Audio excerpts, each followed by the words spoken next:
It's really good to see what again. I wanted to continue the topic of parables. So, as a recap, who can tell me what parables is? And who told parables?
So you'll know the story of the prodigal son.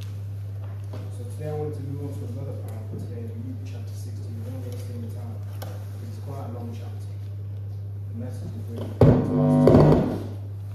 carries a key principle of money. Starts. It's Jesus talking as usual. He also said to his disciples, there was a rich it's Luke chapter 16. So from verse 1 to 13, basically. He also said to his disciples, there was a rich man who had a manager, and charges were brought to him, and that this man was wasting his possessions. And he called to him and said, what is this I hear about you? Turn in the account of your management, for you can no longer be manager. And the manager said to himself, what shall I do, since my master has taken the management away from me? I'm not strong enough to dig, and I'm ashamed to beg. I've decided what to do, so that when I am removed from management, people may receive me into their houses. So summoning his master's debtors, one by one, people that owe his master money, he said to the first, how much do you owe my master? He said, 100 measures of oil. He said to him, take your bill and sit down quickly and write 50. And he said to another, and how much do you owe? He said, 100 measures of wheat. He said to him, take your bill and write 80. The master commended the dishonest manager for his shrewdness. For the sons of the world are more shrewd in dealing with their own generation than the sons of light. And I tell you, make friends with yourselves by the means of unrighteous wealth, so that when it fails, they may receive you into the eternal dwellings. One who is faithful in a very little is also faithful in much. And one who is dishonest in a very little is also dishonest in much.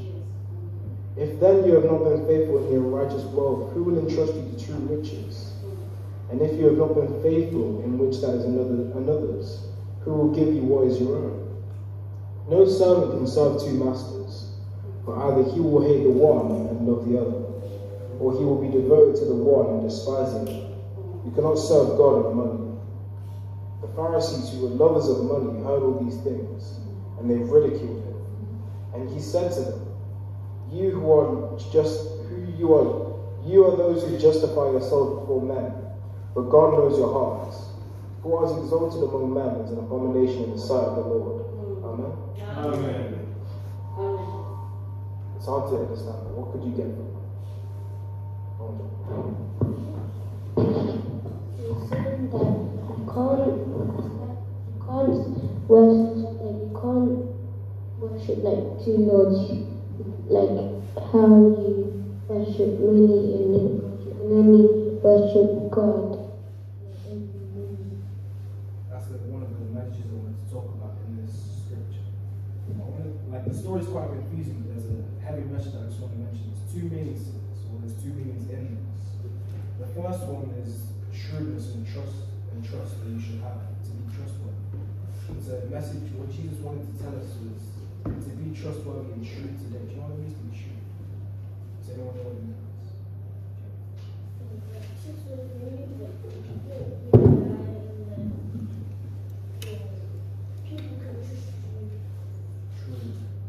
Shrewd is when you're So what Jesus wanted for us to do was to be shrewd and trustworthy. Because when we're humble and we're trusted, God told us we will inherit something in heaven. Like when we can be trusted with something, He will trust us with something of our own. So He will give us something in heaven. So essentially, by having these qualities, we're earning ourselves things in heaven that we should have for our good actions. And basically, God is rewarding us for the good actions and the good nature that we have. So that's one thing. And then the next, which I wanted to talk about, was from verse 13, where it says, "No servant can serve two masters, but either he will hate the one and love the other, or will be devoted to the one and despise the other. You cannot serve God and money." What do you guys understand?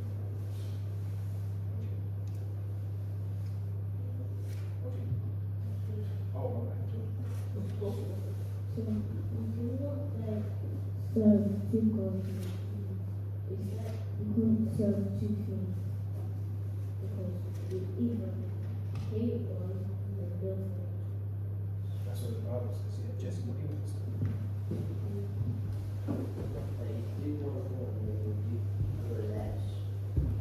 That's literally the key to it. I want to explain it just so it's a little With that. But when you involve things in your life with God, you have to put God over the things. If, like, you're dealing with money, but also dealing With with God.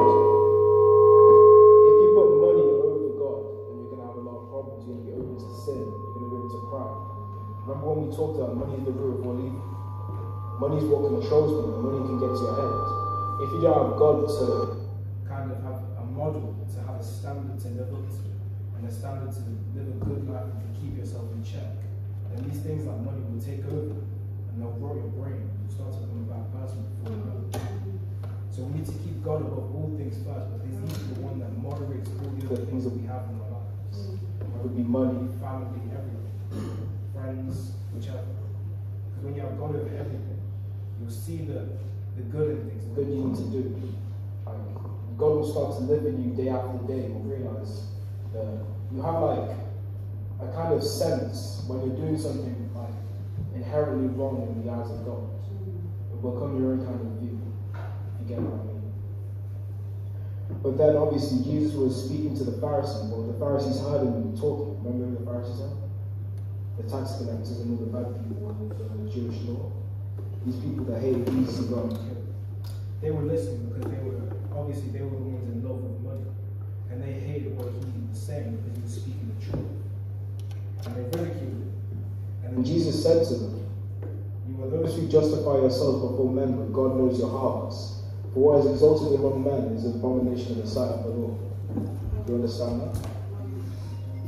So what Jesus was saying exactly is, what we as men here, obviously in human nature, it's sinful nature.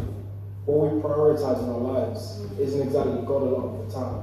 A lot of the time we don't have like God in our sights. A lot of the time it's obviously money. That's what the Pharisees, in this instance, all the Pharisees had in their sights was money, pride, and looking good in front of people, right?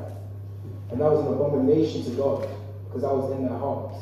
On the outside, they may have been like good people, like, oh, they have lots of money, they give to the poor every day. But in their heads, they had other intentions. The way they wanted to come off to people was wrong, wasn't it? So obviously that was the issue that Jesus had with them. And that's why he said it was an abomination to the Lord. You all understand? Jesse, what did you get? That you should not look good in front of people. Should you put money over God? No. Perfect. That's good. Ollie, what did you understand?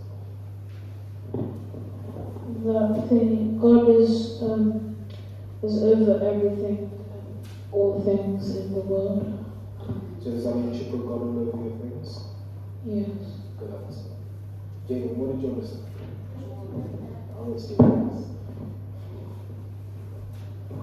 I understand that you should never pick money over God, and even if you're doing that, you should keep on praying and praying and praying, so then God can help you. Exactly, good answer. Jordan, what did you understand? I understand that you should not put money over God, and you can't have like two gods. because you hate one and you love one. And that you should not be a hypocrite to be like giving, but in your mind to just reply. It's a good answer. So if it's someone who needs to be shrewd, if you're right. You could pray to us on this. Just speak, right? Lord Jesus Christ, help us understand what Margaret told us today. What's the service that's about to happen? And Jesus Christ, amen. Amen. It was short, but just hold on to the message that I had today. Remember to be shrewd and humble. Okay? God bless you.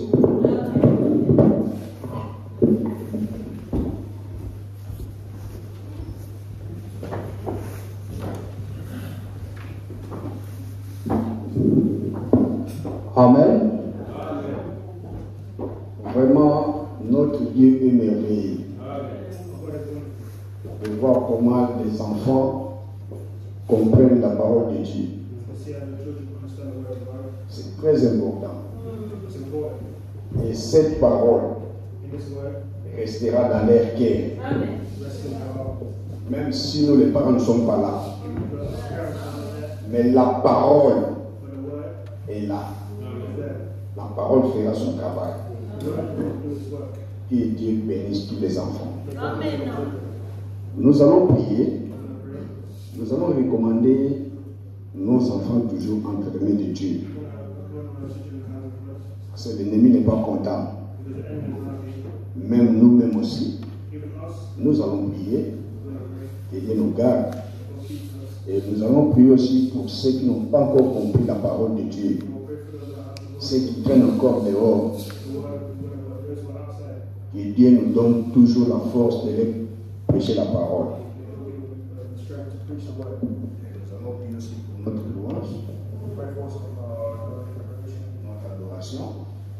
Que Dieu soit présent. Prions au nom de Jésus. Seigneur Jésus.